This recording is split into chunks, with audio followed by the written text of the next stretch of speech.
Olá, começamos mais um programa Politicast.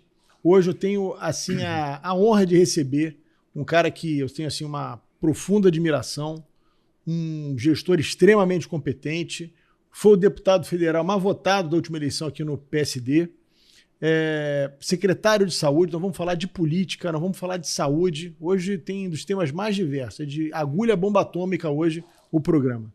Eu estou recebendo aqui Daniel Sorange, deputado federal, secretário de saúde. Daniel, obrigado aí pela sua presença. Rodrigo, já estou até com medo aqui. Mas tudo uma bem. Bomba atômica você está acostumado, você administra todo dia. Administrar uma rede do tamanho da Prefeitura do Rio de saúde, pô, já é uma bomba atômica para você desarmar todo dia, né? Tá bom. Daniel, eu tenho visto que você tem exercido o teu mandato de deputado federal em alguns momentos importantes, que você considera importantes, tem ficado mais, obviamente, na gestão do prefeito Eduardo Paes, aqui na área da saúde. Mas eu queria saber um pouquinho a tua impressão, sim, pelo que você tem visto de Brasília, o que você acha que a atual gestão, o que o presidente Lula tem acertado, o que ele tem errado? O que você acha que é importante, se ressaltaria como algo positivo e algo que você acha que precisa de ajuste? Rodrigo, primeiro, eu fui eleito deputado federal com 3 pautas, né? Uma pauta, disputar recursos para a saúde, fazer crescer o orçamento da saúde. Uma pauta, tornar o sistema de saúde mais eficiente, criar leis e processos para que esse sistema seja mais eficiente. E uma terceira pauta que, para mim, é fundamental, que é avançar nas unidades federais no Rio de Janeiro. Então, eu fiz parte do governo de transição do presidente Lula, né? Eu fui designado para fazer o governo de transição. E eu acho que o primeiro acerto foi conseguir organizar o Ministério da Saúde. O Ministério da Saúde estava muito desestruturado. Havia uma crise institucional lá dentro, várias correntes diferentes dentro de um mesmo ministério. Então, acho que esse foi um grande acerto. Ele conseguiu colocar a bola no chão, colocou 24 bilhões de reais a mais no orçamento da saúde. Então, foi um dos poucos presidentes da história que conseguiu fazer o seu próprio orçamento, né? Porque não tinha sido aprovado o orçamento federal, então ele conseguiu uma mexida importante no orçamento logo com a PEC da transição, logo no início. Então, logo de cara, ele já coloca 24 bi a mais no orçamento do Ministério da Saúde. E claro que, sem dúvida, isso é um grande ganho, é um grande avanço. Eu acho que precisa se preocupar em construir algumas políticas que cuidem da área meio, da área administrativa do Ministério da Saúde. Então, acho que o presidente Lula, a ministra Esther, a ministra Anísia precisam cuidar dessa questão administrativa, porque não basta só aumentar o número de orçamento, aumentar os recursos. E acho que também tem uma dificuldade muito grande aí nesse avanço das unidades próprias do Ministério da Saúde. Eu acho que esse é um grande gargalo aqui no Rio, Educação, né?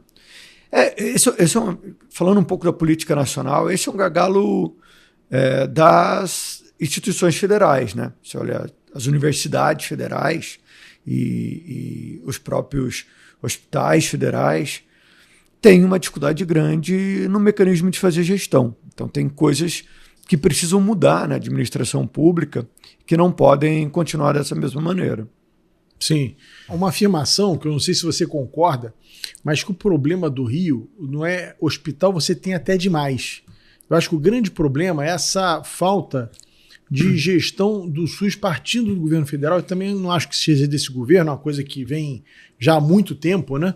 Que é essa coisa da gente ter sido capital federal. Nós temos os institutos aqui no Rio, o Instituto do Câncer, o Instituto do Coração, enfim, você tem todos esses institutos aqui, você tem 6 hospitais federais. São 22 unidades federais no Rio, 21 na capital.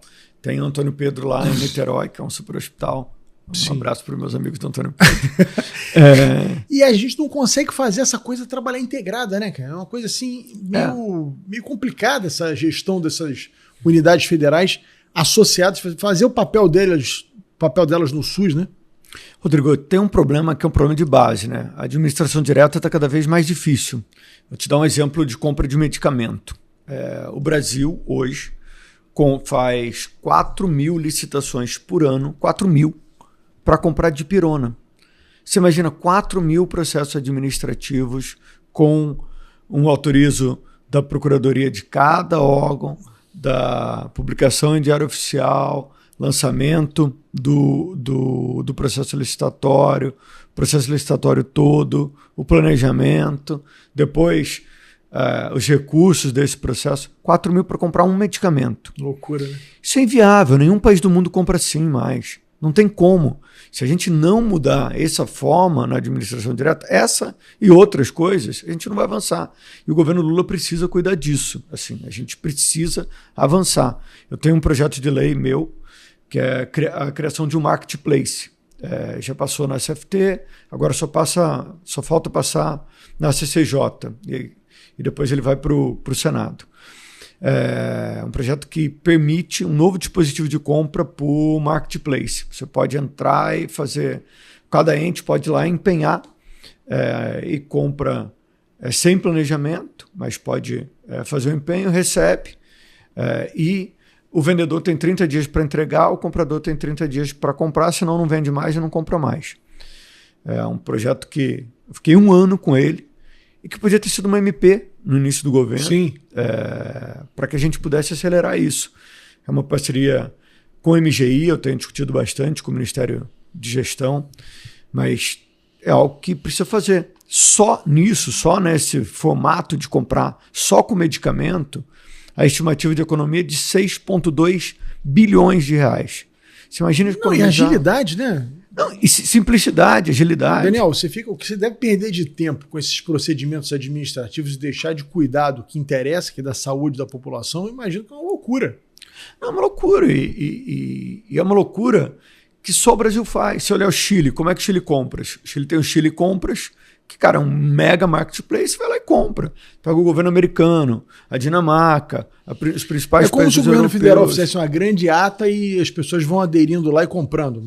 Só que é muito mais simples do que uma ata, porque uma ata você tem que pedir adesão, tem que planejar, não. É como se tivesse um leilão permanente e cada empresa... Então, são 12 grandes produtores de dipirona no Brasil, só 12, tá? Não tem... Você imagina, são 4 mil licitações para 12 produtores. Então, olha a confusão. Então, é como se os 12 principais produtores colocassem seus preços e vão concorrer ali. Isso vai eliminar uma série de intermediários e vai permitir que se venda com muito mais facilidade e que se compre com muito mais facilidade. É um desespero hoje faltar um medicamento numa unidade de saúde, porque você não consegue finalizar um processo de compra. E como o risco jurídico e pessoal cada vez maior, ninguém entra numa emergencial, ninguém mais quer fazer. Obviamente, todo mundo também se preocupa com o seu CPF. Claro. Então não quer mais fazer. É uma quantidade de problema que você tem depois. É isso. E aí o fim dessa história é faltar um medicamento para a população que mais precisa.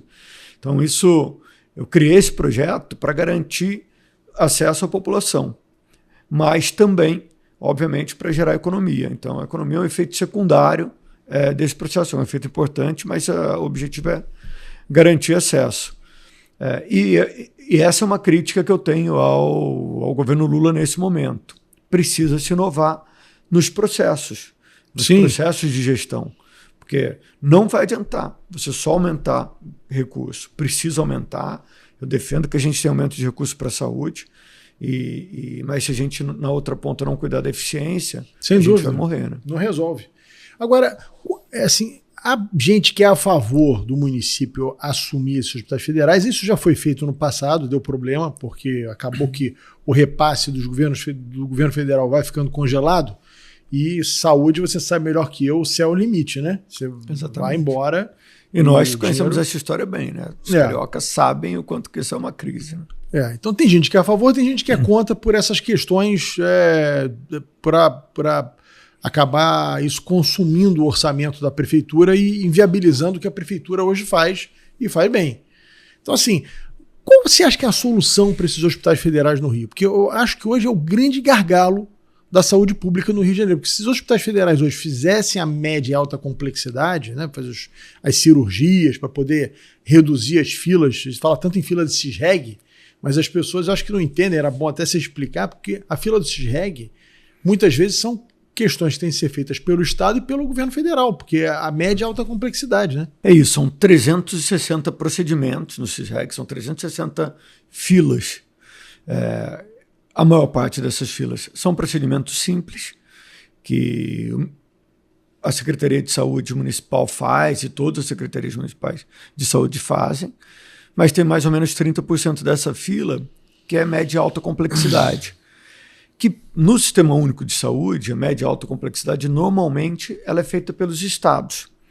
Então, a gente só tem o Hospital Federal no Rio, o Hospital Federal do Ministério da Saúde, porque do MEC a gente tem em todos os estados, mas no Rio e no Rio Grande do Sul. Então, a gente tem lá incrível o Grupo Hospitalar Conceição, que é uma instituição de muita qualidade, que muito provavelmente vai estar assumindo o Hospital Geral de Bom Sucesso nos próximos meses. Vai ter a oportunidade de se tornar uma instituição nacional, isso é muito importante. O Barrichello, que é o diretor-presidente, ele é muito capacitado, é um cara de altíssimo nível, então eu tenho certeza que eles também vão investir muito ali no Geral de Bom Sucesso, e é uma solução muito bem desenhada aí pela ministra Nise, espero que dê certo. Mas nos outros estados da federação, quem faz a média alta são os estados. O que aconteceu com o estado do Rio de Janeiro? Ele foi encolhendo. Então, o estado do Rio de Janeiro é o estado que tem a menor participação no sistema de saúde. A gente tem o estado que tem o menor gasto per capita próprio em saúde. O estado do Rio gasta R$ 430 per capita em saúde. Enquanto o estado do Amapá, por exemplo, que é o primeiro do ranking, gasta R$ 2.000 per capita em saúde. Então, é uma desproporção muito grande. Muito grande, sem dúvida. O estado do Amapá gasta 19% de todo o seu orçamento próprio com saúde. O estado do Rio é o estado que menos gasta do percentual do orçamento próprio, gasta 12%. Então, nosso estado foi saindo dessa posição de provedor e de participante do sistema, porque tem a rede federal.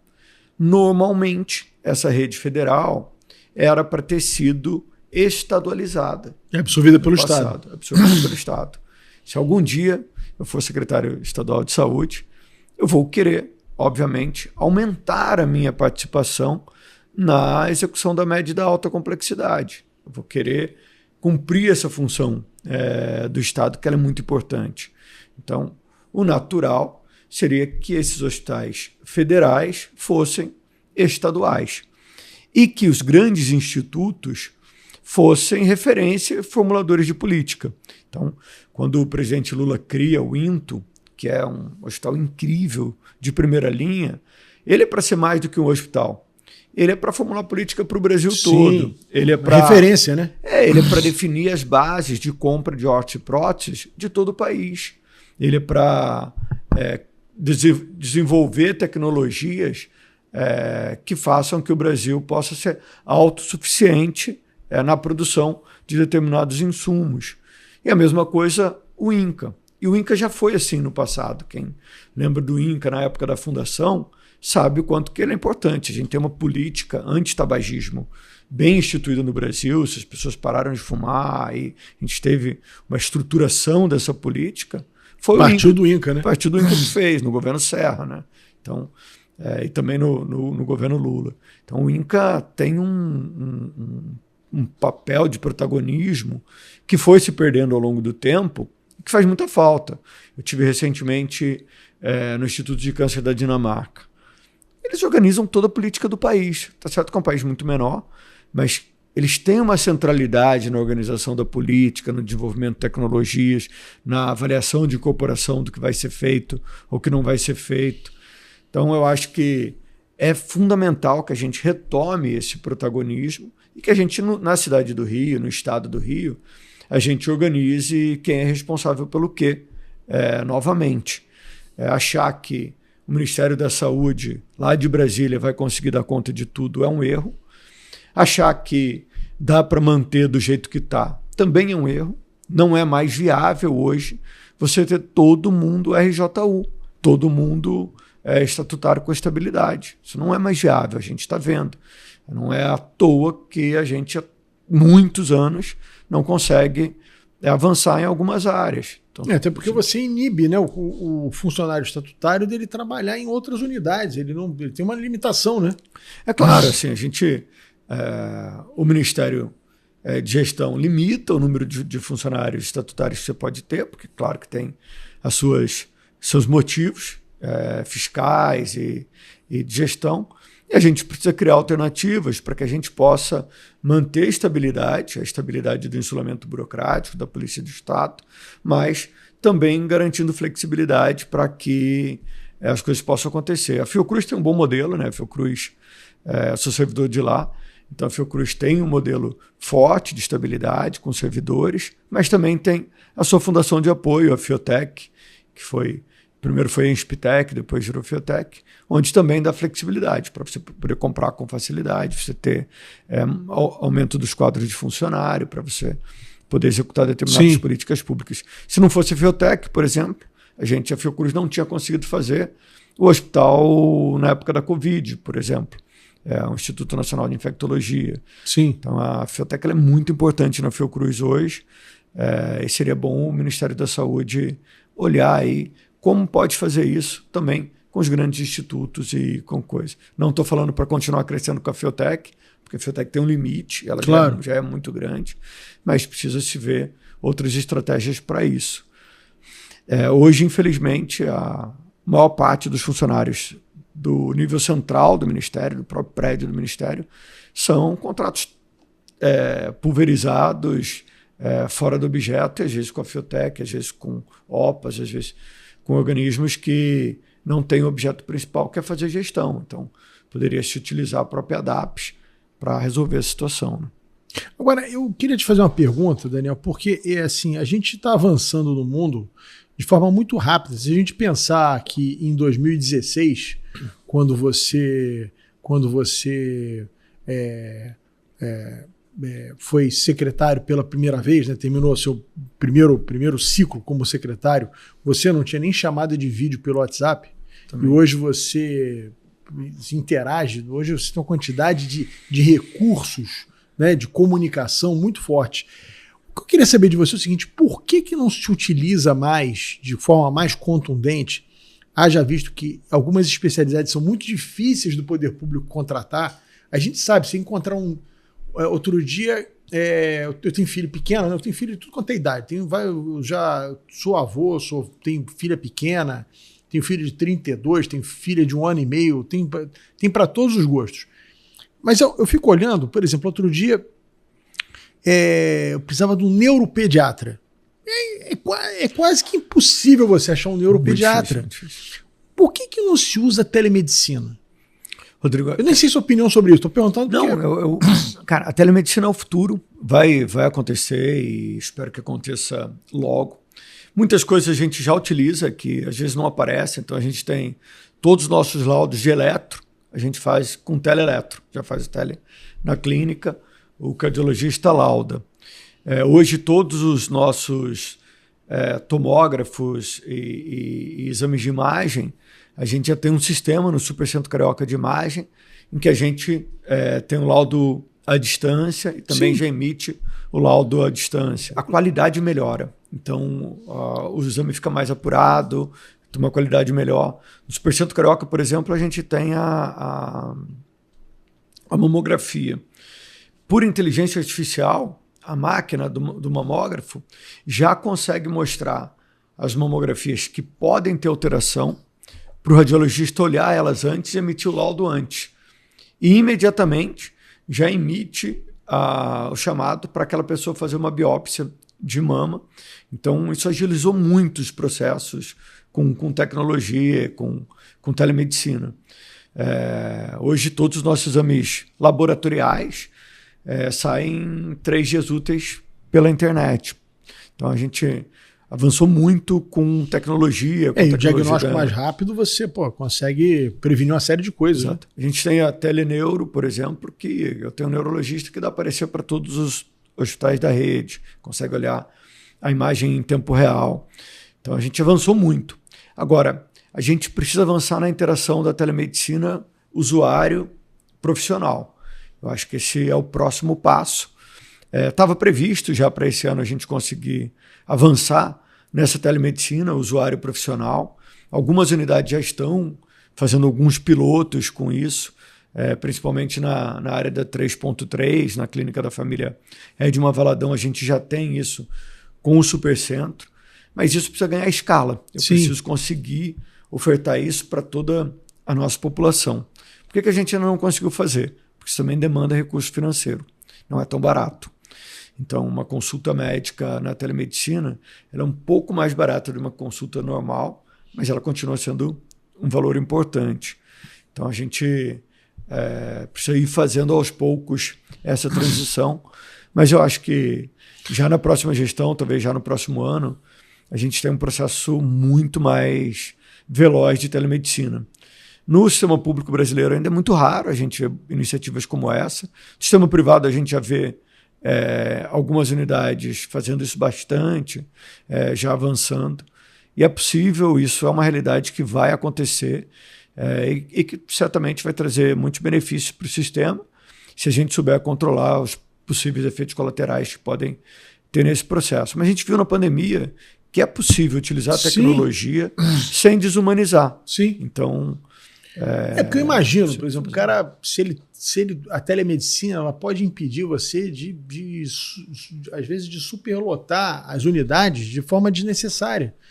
Às vezes o cara está com uma indisposição, e a gente sabe que as pessoas adoram ir no hospital, na emergência do hospital. Então, às vezes, você na telemedicina, talvez você consiga fazer com que esse tipo de problema se reduza, né? Claro. O cara poder ter o contato com o médico direto, se orientar. Esse tipo de contato indireto acontece muito na medicina, né? Que hoje você tem um prontuário eletrônico já, né? Tudo que o cara foi atendido, enfim, o cara tem um histórico ali já, né? Hoje eu tenho um prontuário eletrônico em todas as unidades de saúde, eu já consigo ver. Então, por exemplo, eu consigo saber hoje quantas mordidas de jacaré tivemos na cidade do Rio de Janeiro no primeiro semestre. Tivemos 26 mordidas de jacaré. Teve 26, né? Rio de Janeiro. E eu sei que 300 pessoas, mais ou menos 300 pessoas, escreveram no prontuário do paciente a palavra jacaré. Só que a maioria não era jacaré mordida. Então, a gente tem que, apesar de ter 300 mordidas de jacaré, nem todas 300 citações de jacaré, nem todas eram mordidas. 26 eram. Mas hoje, com a tecnologia, com os prontuários, a gente consegue ver em tempo real o perfil epidemiológico de cada paciente ou também de cada comunidade. Se você entrar lá no nosso Centro de Inteligência Epidemiológica, é um site que a gente tem, você consegue ver tudo do panorama epidemiológico da cidade praticamente em tempo real. Isso não existia, né? Isso é um super avanço.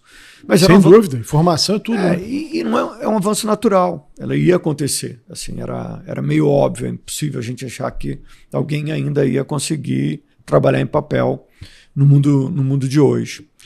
O passo 2 é esse que você está falando, que a gente consiga fazer consulta. O CREMEG, o Conselho Regional de Medicina do Rio de Janeiro, foi o primeiro a fazer uma receita eletrônica. Não sei se já recebeu, mas você manda um link pelo WhatsApp da receita eletrônica. E muitos médicos já fazem esse tipo de contato eletrônico. E às vezes um contato simples pode salvar uma vida. Então, às vezes um contato simples, entrar com uma medicação específica, uma orientação específica formal, salva vidas. Então, é muito importante a gente conseguir ampliar esse acesso. As pessoas ricas hoje, que têm dinheiro, já utilizam muito esse recurso, até porque muitos já conhecem um médico, tem um médico na família. Sim. Mas as pessoas mais pobres também precisam ter esse recurso disponível. E hoje, todo mundo tem um telefone celular na mão, né? Todo mundo, exatamente. Um percentual grande da população. Hoje, cada equipe de saúde da família, cada unidade de saúde tem um número de WhatsApp também.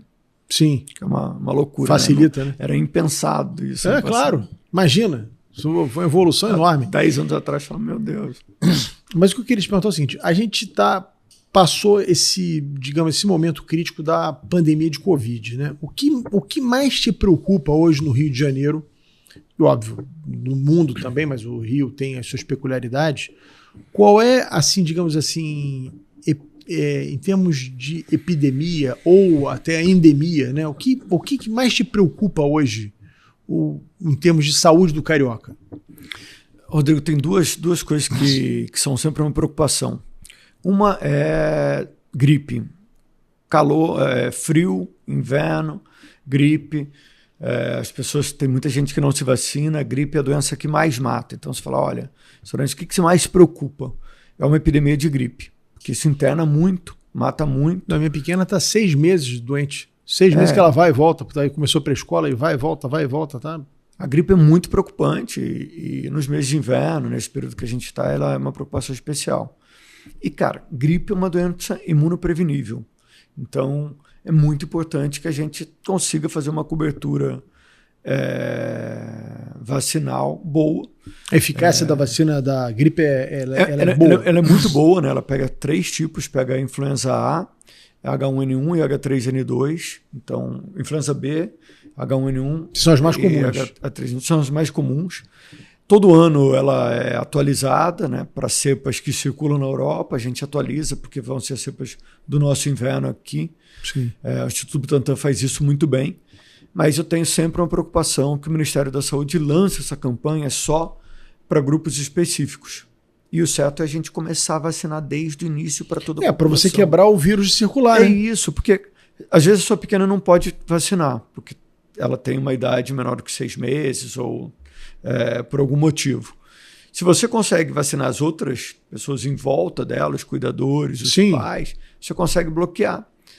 Só que hoje é quase que impossível você fazer isso, porque começa tarde e depois você tem que sair convencendo as pessoas para se vacinarem já durante o período. Na verdade, você devia começar a vacinar no verão, né? Para a pessoa chegar imunizada no inverno. Começar a vacinar em março é o ideal.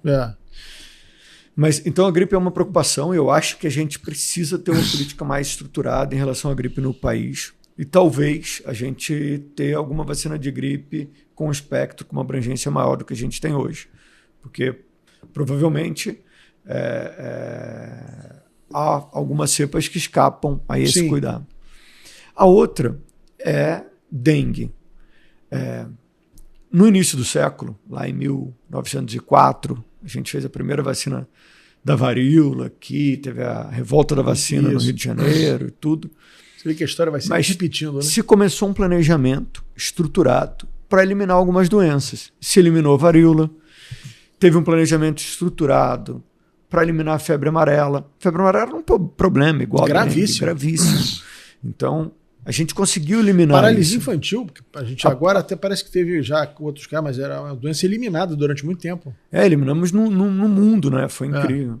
Mas havia um planejamento brasileiro, e aí a febre amarela é mais um planejamento nosso, de eliminar a febre amarela aqui. Uma doença transmitida por mosquito, da mesma maneira que a dengue. Como é que foi feito esse planejamento? Falava, amanhã vamos vacinar todo mundo com febre amarela? Não. Falamos, dia tal a gente começa a vacinação de febre amarela. Mas, dia tal, a gente vai vacinar toda a nossa população. Quantas vacinas precisa? Aonde que a gente vai produzir? Se montou lá em Manguinhos uma fábrica para produzir a vacina para que a gente pudesse zerar essa vacinação na nossa população. A gente está fazendo isso hoje no Brasil?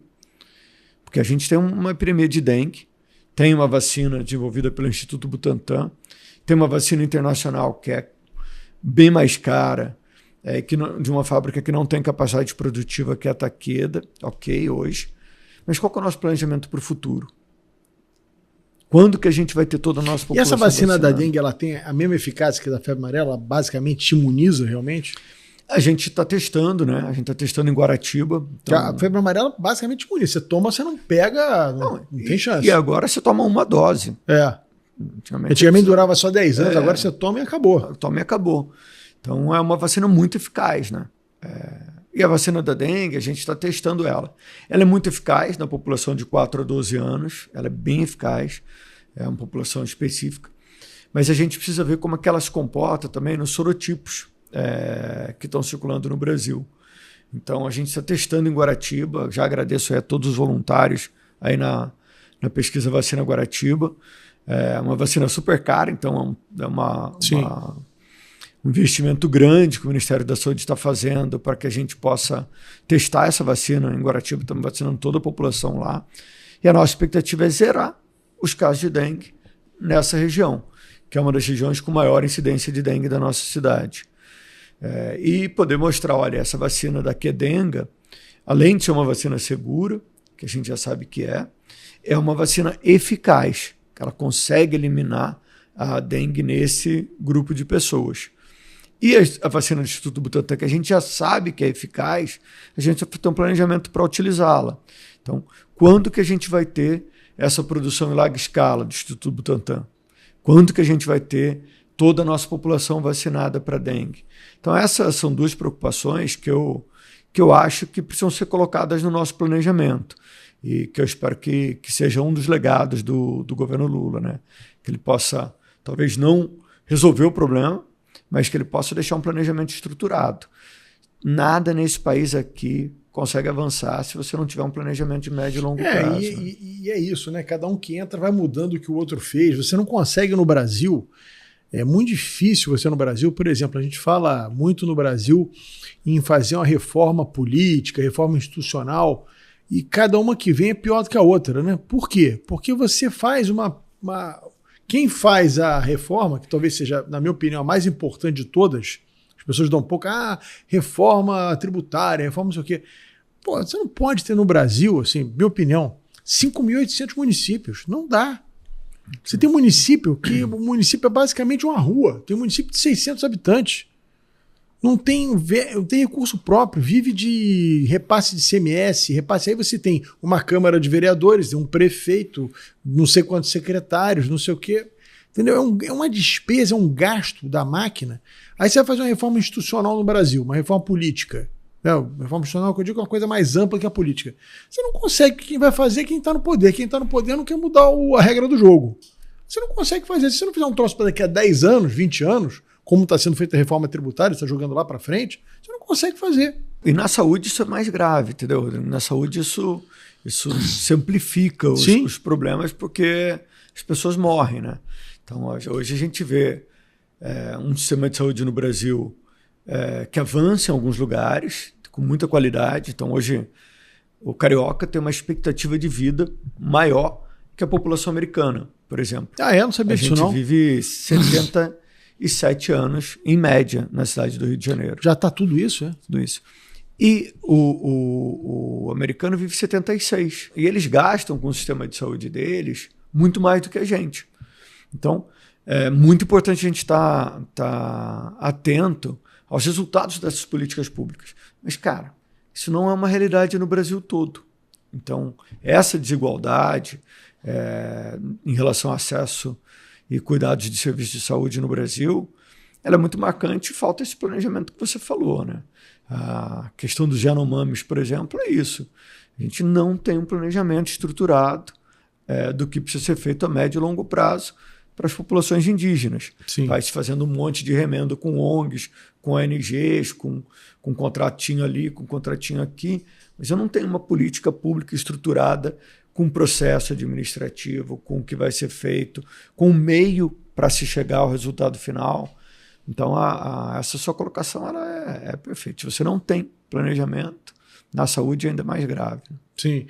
Bom, você falou essa questão dos idosos, até me surpreendeu o Rio hoje ter uma expectativa de vida de 78 anos de idade, né? 77. 77. Uma coisa que me surpreende. Isso é uma boa notícia, mas eu acho que traz preocupações acessórias na saúde, né? Porque você passa a ter pessoas vivendo mais tempo, você passa a ter as famosas, entre aspas, doenças de velho, né? Quer dizer, e isso deve também ter um impacto na rede pública muito grande. A população do Rio está envelhecendo, né? Você acha que a gente está preparado para esse envelhecimento da população? Essa é uma briga muito grande minha com alguns setores, principalmente alguns setores dos planos privados. É natural que a população envelheça e a gente trabalha para isso. Sim. Nosso objetivo é que as pessoas vivam mais, vivam melhor. E a gente também quer viver mais. E com mais qualidade de vida, obviamente. Então, a gente precisa olhar isso como uma coisa positiva. Porque também a pessoa vivendo mais, ela também tem capacidade de gerar mais riqueza para a sociedade, fazer que as coisas avancem mais.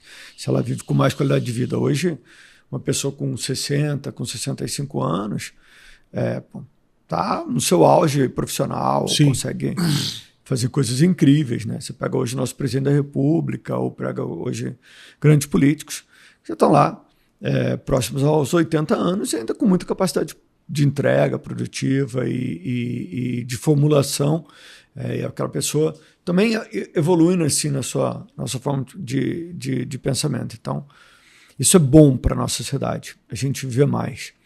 Agora, do outro lado, a gente precisa mudar o nosso sistema de saúde e como é que a gente encara esse processo de envelhecimento. Então, a gente tem que ter clareza de que os problemas de saúde não vão ser resolvidos só com hospital ou com clínica de família.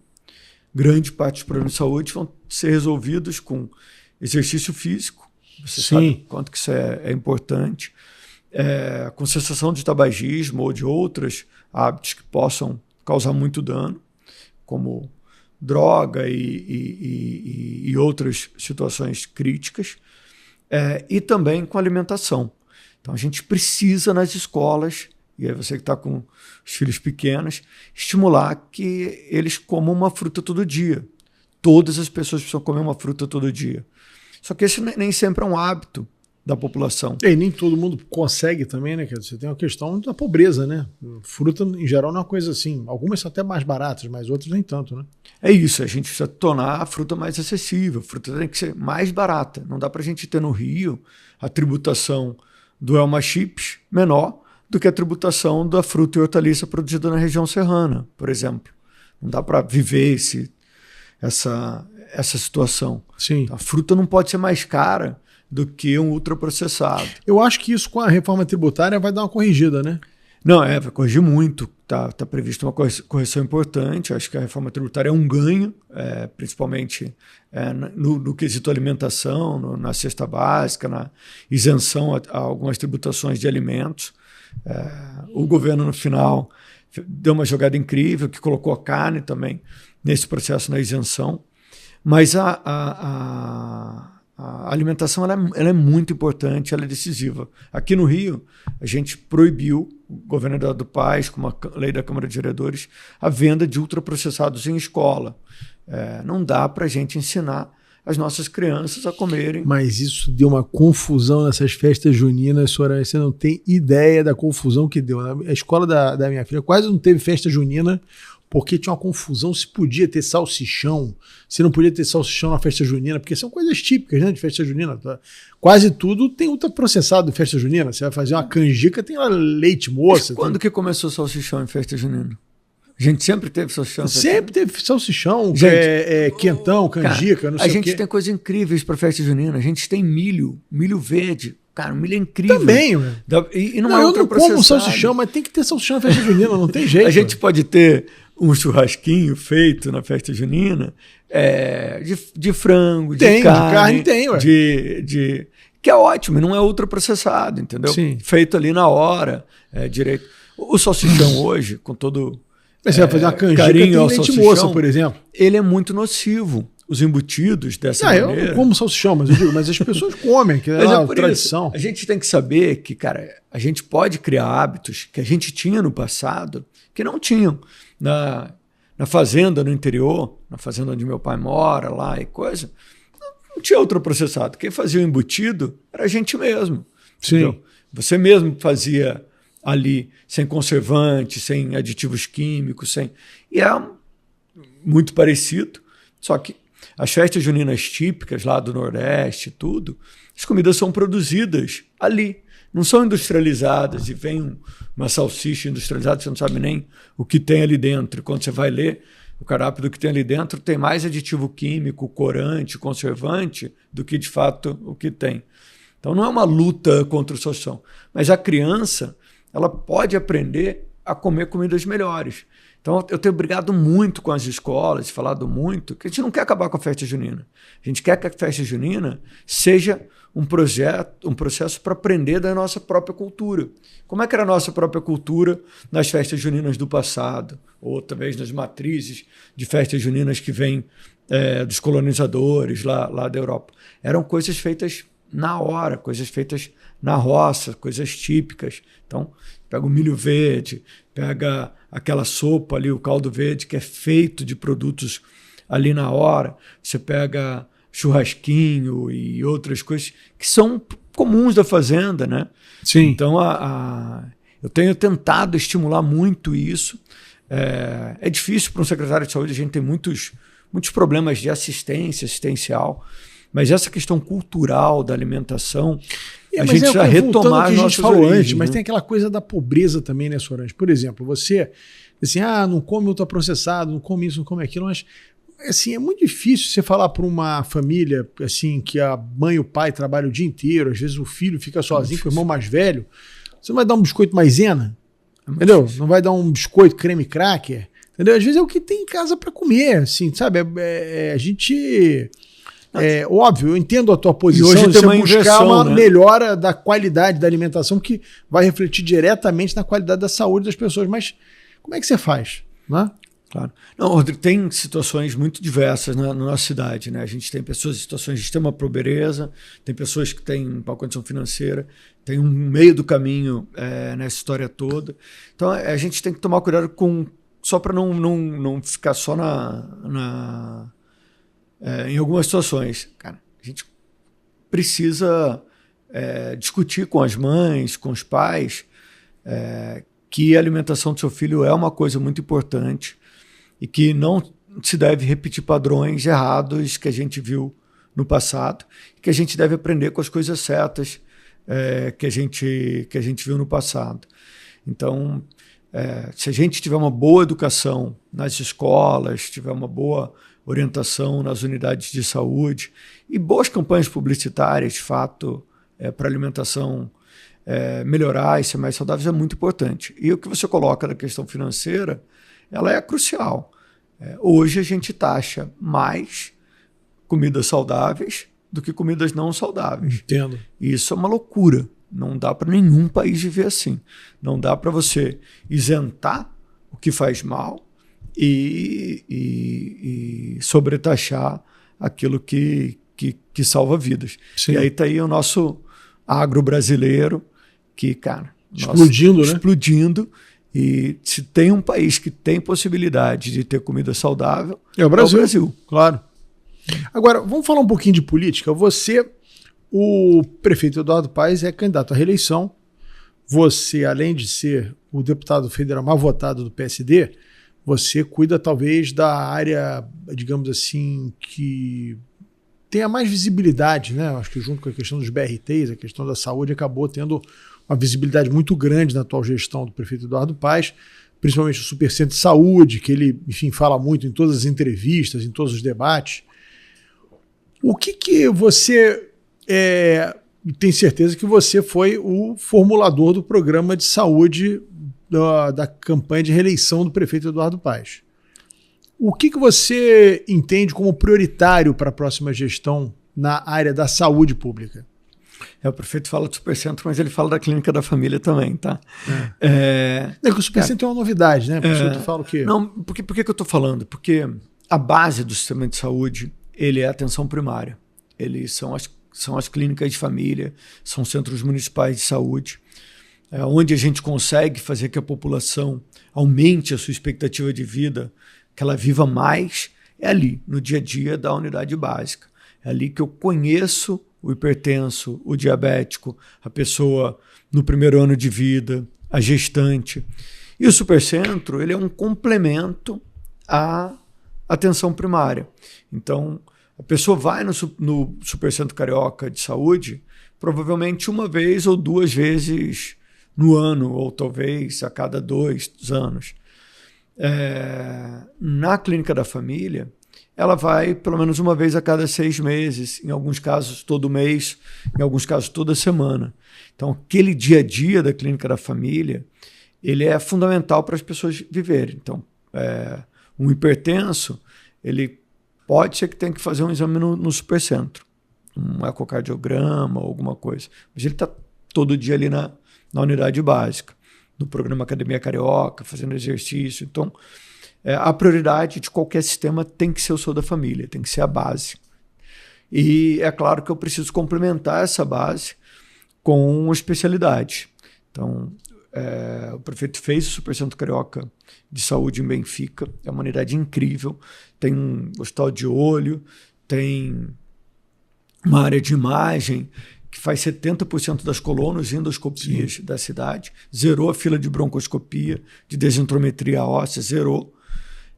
E também tem um centro de especialidade.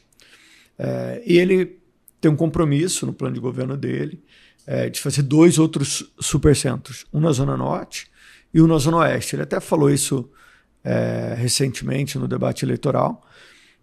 A gente precisa de um supercentro de saúde auditiva. A saúde auditiva ela é muito importante. Sim. A gente precisa de um supercentro de estímulos para o TEA e para crianças autistas, que é outro ponto crucial aí, que aumentou muito, que é a saúde mental em crianças. A gente precisa de um supercentro de reabilitação, porque também uma situação crítica e que precisa avançar. A gente precisa de um supercentro de hemodiálise, para fazer hemodiálise na cidade. Então a gente vai ter aí algumas inovações muito importantes que vão ajudar a zerar aí algumas filas ou algumas dificuldades que a gente tem de atender na rede. E eu vejo outro ponto muito importante aí no programa do prefeito, que é a saúde mental.